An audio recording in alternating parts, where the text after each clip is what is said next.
Gary, thing number two, talking jobless claims, and jobless claims come in high. Thing number two for this week. Well, Rob, this is the thing that actually would support Mish's point, right? We're talking about that bifurcated economy. So again, government spending, creating a lot of stimulus, keeping GDP high, keeping inflation high. But this is the side of it that Mish has nailed. So the initial jobless claims for the week ending July 13th went up to 243,000. That's up from 223,000 the prior week. And that increase of 20,000 claims exceeded the original estimate of 229,000 claims by 14,000. So is the economy falling apart here? No, these numbers aren't horrible, and there were some extraordinary factors. There was a Hurricane Beryl, which impacted Houston. That can lead to temporary changes.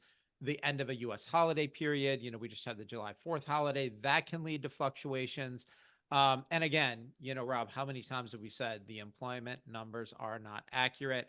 They all get revised in the future. So, we don't have crystal clarity on this yet, but this data with higher than expected jobless claims does support Mish's point that the economy is not working for a lot of people.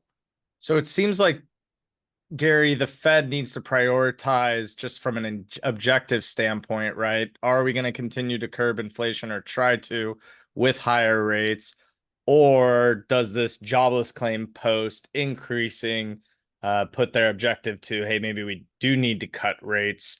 I'm assuming I know your answer, but where would you put your objective in terms of priority and why? It's really interesting that you use the word priority because that's a key one, Rob. One of the things that is worth pointing out is that the Fed has a dual mandate. By the way, this is not set out in documents, it's just sort of accepted practice. If you look at what the Fed is officially required to do, it's not what they're doing. Their written mandate is actually stable prices, which is 0% inflation. Now, that's been thrown out. And the Fed has a dual mandate, or, custom is that they do.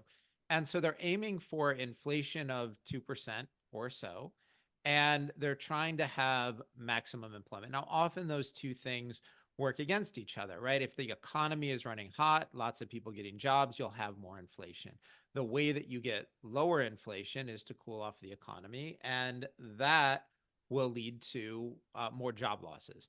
And so the Fed they're going to be in a position where they're going to have to weigh these two mandates against each other. Inflation right now at 3%. And by the way, again, that's the CPI inflation. I think that's understated. I think most of us are experiencing cost increases in our lives of more than 3%.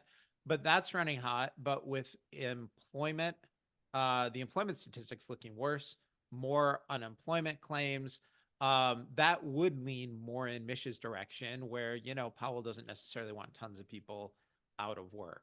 That said, the part of the CPI that's been running really hot is services. Part of that is a lot of wage growth. So, I think Powell's primary goal is to get inflation down, and higher unemployment would be a way to get wages more under control. I know that sounds horrible, to say that the Fed is trying to increase employment, trying to reduce wage growth. It sounds really terrible when we're talking about people's lives and people's homes. But unfortunately, these are the conversations that are being had.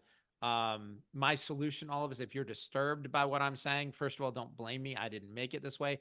As far as I'm concerned, I'm still on team and the Fed. We do not need them. The market can set interest rates and we can get rid of all of this nonsense. And, if any of you are disturbed by the idea of a bunch of unelected bureaucrats who have never run a business deciding whether you have a job or not, I'm with you. I find it disturbing too.